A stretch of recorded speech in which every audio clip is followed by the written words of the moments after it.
നമ്മുടെ ജീവിതത്തിൻ്റെ ഒരു ഭാഗത്തു നിന്നും രാഷ്ട്രീയത്തെ മാറ്റാനാവില്ല. ഭക്ഷണത്തിൽ ഇടപെടുന്നത് രാഷ്ട്രീയമാണ്, വസ്ത്രത്തിൽ ഇടപെടുന്നത് രാഷ്ട്രീയമാണ്, രുചിയെ നിയന്ത്രിക്കുന്നത് രാഷ്ട്രീയമാണ്, നമ്മുടെ മക്കളുടെ പരീക്ഷ നിശ്ചയിക്കുന്നത് രാഷ്ട്രീയമാണ്, അതിൻ്റെ മാർക്ക് തീരുമാനിക്കുന്നത് രാഷ്ട്രീയമാണ്, അവർക്ക് എന്തെങ്കിലും ഒരു പരീക്ഷ എഴുതി ജോലി കിട്ടണമെങ്കിൽ അത് രാഷ്ട്രീയമാണ്.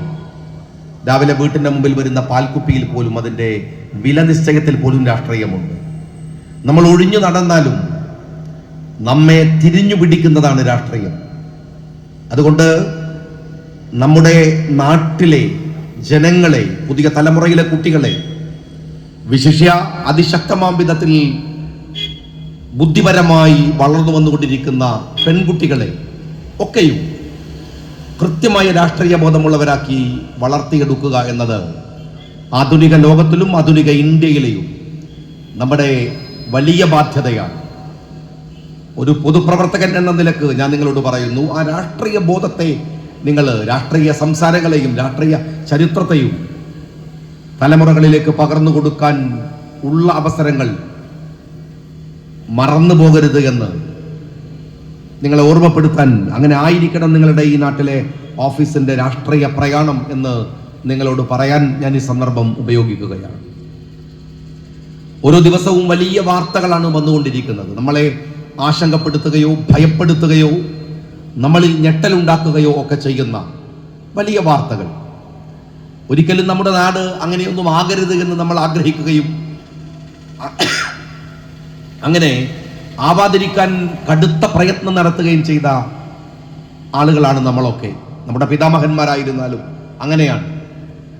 ആ ഒരു പ്രയത്നത്തിൻ്റെ ഇടയിലൂടെയാണ് ഇടുത്തി പോലെ നമ്മുടെ നാട്ടിലേക്ക് മനുഷ്യനെ ഡിവൈഡ് ചെയ്യുന്ന, മനുഷ്യരെ തമ്മിൽ തെറ്റിക്കുന്ന അപകടകരമായ വിധത്തിലുള്ള വർഗീയതയും ഫാഷിസവും ഒക്കെ കടന്നു വരുന്നത്.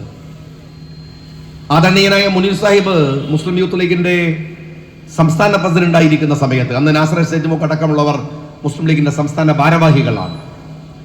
ആ സമയത്ത് വിളിച്ച ഒരു മുദ്രാവാക്യം ഉണ്ടായിരുന്നു, ഫാഷിസ്റ്റ് മാർക്സിസ്റ്റ് കൂട്ടുകെട്ട് എന്ന്. പലയിടത്തും പ്രസംഗിക്കാനൊക്കെ ഞാനും അന്ന് പോകാറുള്ള സമയമാണ്. യാത്രകളിലൊക്കെ പലപ്പോഴും രാജ്യത്തിലെ ഇടതുപക്ഷത്ത് നിൽക്കുന്ന പലരും, സ്വതന്ത്രമായ ചിന്താഗതിയുള്ള പലരും, ഒരിക്കലും മുനീർ അത് വിളിക്കരുതായിരുന്നു. എങ്ങനെയാണ് നിങ്ങൾ ഫാഷിസത്തോട് മാർക്സിസത്തെ ചേർത്ത് വെക്കുക എന്ന തരത്തിലൊക്കെ പലരും പറഞ്ഞത് എനിക്ക് ഓർമ്മയുണ്ട്. പക്ഷേ നമ്മൾ നിൽക്കുന്ന ഈ 2024 എത്രമാത്രം വലിയ ആത്മബന്ധമാണ് ഫാഷിസവും മാർക്സിസവും തമ്മിൽ ഉണ്ടായിരിക്കുന്നത് എന്ന് ഒരുപക്ഷെ അന്ന് കേരളത്തിലെ യുവജന പ്രസ്ഥാനങ്ങൾ കണ്ടിട്ടുള്ള ദീർഘവീക്ഷണത്തിൽ ഇത്രമേൽ അപകടകരമായ അതിനൊരു പരിണിതി ഉണ്ടാകുമെന്ന് നമ്മൾ ആരും വിചാരിച്ചിട്ടുള്ള കാര്യമായിരുന്നില്ല. പക്ഷേ നമ്മളതിന്ന് റിയലൈസ് ചെയ്യുകയാണ്, നമ്മുടെ മുമ്പിൽ കാണുകയാണ്. നിങ്ങൾ ഓർത്തു നോക്കൂ, കഴിഞ്ഞ 8 വർഷക്കാലം കേരളത്തിന്റെ രാഷ്ട്രീയ ചരിത്രത്തിൽ ഒരു ഡാർക്ക് ഏജ് എന്ന് പറയാവുന്ന, ഒരു ബ്ലാക്ക് ഇയേഴ്സ് എന്ന് പറയാവുന്ന 8 കറുത്ത വർഷങ്ങളാണ് കഴിഞ്ഞു പോയത്. ഞാൻ സംസാരിക്കുന്നത് ഇവിടെ ഈ എസ്റ്റേറ്റ് മുക്കിലാണ്. നിങ്ങൾ പാനൂരിൽ അപ്പുറത്ത് പോയി നോക്ക്, ബാലുശ്ശേരിയിൽ പോയി ആളുകളോട് സംസാരിച്ചു നോക്ക്. 8 വർഷക്കാലം കേരളത്തിന്റെ അവസ്ഥ എന്തായിരുന്നു? അതൊരു പൊതു രാഷ്ട്രീയത്തിൽ മാത്രമല്ല, നിങ്ങളുടെ ദൈനംദിന ജീവിതത്തെ പരിശോധിക്കുക. നിങ്ങളുടെ നാട്ടിൽ പൂനൂരിലോ അതല്ലെങ്കിൽ ബാലുശ്ശേരിയിലോ താമരശ്ശേരിയിലോ കച്ചവടം ചെയ്യുന്നവരോട് ചോദിക്കൂ, അവർക്ക് എത്ര ഓണം നഷ്ടപ്പെട്ടു പോയി. അവരുടെ പല കച്ചവടക്കാരും നമ്മുടെ നാട്ടിൽ അവർക്ക് വർഷത്തിൽ കിട്ടുന്ന ചില സീസണുകളെ ഉപയോഗിക്കുന്നവരാണ്. അവരുടെ ലാഭം അവർക്ക് തിരിച്ചു വരാവുന്ന അവരുടെ ഇൻവെസ്റ്റ്മെന്റ് ഈ ഒരു കാലയളവിലാണ്. എത്ര ഓണം, എത്ര പെരുന്നാൾ, എത്ര ക്രിസ്മസ്, അവർ പ്രതീക്ഷയോടെ ലോഡുകൾ ഇറക്കി കാത്തിരുന്ന ബിസിനസ്സുകാരുടെ എത്ര ബിസിനസ്സുകൾ. ഈ 8 വർഷം എന്ന് പറയുന്നത് ഒരു വിറങ്ങലിപ്പ് കേരളത്തിന്റെ രാഷ്ട്രീയത്തിൽ ഉണ്ടായിട്ടുണ്ട്.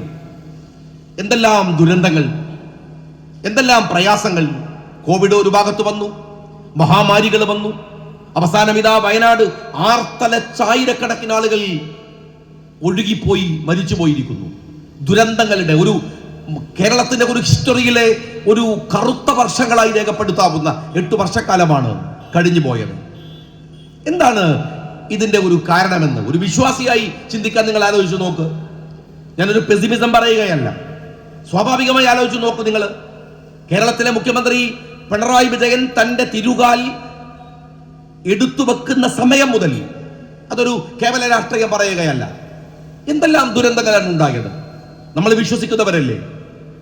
ഉമ്മൻചാണ്ടിയെ നിങ്ങൾ ഇറക്കി, മലയാളി അദ്ദേഹത്തെ മുഖ്യമന്ത്രിപദത്തിൽ നിന്ന് ഇറക്കി വിടുമ്പോൾ എത്രമാത്രം വലിയ അപകടകരമായ അവസ്ഥയായിരുന്നു എന്ന്. ഉമ്മൻചാണ്ടിയെ എന്തിനാണ്, ഒരു മനുഷ്യ സ്നേഹിയെ, ആ മനുഷ്യൻ അവസാനം യാത്ര പോകുന്ന അദ്ദേഹത്തിന്റെ മരണയാത്രയുണ്ട്. ആ യാത്രയിൽ പിറകിൽ നിന്ന് മലയാളി കരയുകയായിരുന്നു. ആ ഒരു കരച്ചിൽ കൊണ്ട് തീർക്കാവുന്ന പാപമാണോ ഈ നാട് ആ മനുഷ്യനോട് കാണിച്ചിരുന്നത്? ഹൃദയത്തിൽ മുഴുവൻ നന്മ സൂക്ഷിച്ച ഒരു മനുഷ്യൻ. ഞാൻ എന്റെ ജീവിതത്തില് അദ്ദേഹത്തിന്റെ കൂടെ 10 വർഷക്കാലം നിയമസഭയിൽ ഒരു മഹാഭാഗ്യമാണ്. ഒരു മനുഷ്യനെ അടുത്ത് കാണുമ്പോൾ നമുക്ക് അത്തരത്തിൽ ചില അപൂർവ മനുഷ്യരാണ് ഉണ്ടാവുക. അദ്ദേഹം മുഖ്യമന്ത്രി ആയിരിക്കുന്ന സമയത്ത് യാത്രയിൽ പലപ്പോഴും ഞാൻ കാണാറുണ്ട്. എല്ലാവരും പറഞ്ഞതാണ്, നട്ടപ്പാതിലൊക്കെ എഴുന്നേറ്റ് നോക്കിയാൽ ട്രെയിനിൽ നിന്ന് ഫയൽ നോക്കുന്നുണ്ട്, ഉറക്കില്ല, കൃത്യമായ ഭക്ഷണമില്ല. ഏതു സങ്കടം പോയി പറഞ്ഞാലും നമ്മളിങ്ങനെ ചിലപ്പോൾ ചിലരുടെ സങ്കടങ്ങൾ ഹൃദയത്തിലേക്ക് ആവാഹിച്ചെടുത്ത് അത് മുഖ്യമന്ത്രിയുടെ മുമ്പിൽ പോയി നമ്മളിങ്ങനെ പറഞ്ഞുകൊണ്ടിരിക്കുമ്പോൾ നോക്കുമ്പോൾ കാണാം ആ മനുഷ്യന്റെ കണ്ണിങ്ങനെ നനയുന്നത്. സങ്കടമുള്ള ഒരാൾ, വിഷമങ്ങൾ കണ്ടാൽ തിരിച്ചറിയുന്ന ഒരാൾ, പ്രയാസങ്ങളെ ഉൾക്കൊള്ളുന്ന ഒരാൾ. ആ മനുഷ്യനെ നമുക്ക് തോൽപ്പിക്കാമായിരുന്നില്ലേ? ആ മനുഷ്യനെ നമുക്ക് കേരളത്തിൽ നിന്ന് വമ്പിച്ച വോട്ടുകൾക്ക് തോൽപ്പിച്ച് പുറത്താക്കാം. അതൊക്കെ രാഷ്ട്രീയമാണ്.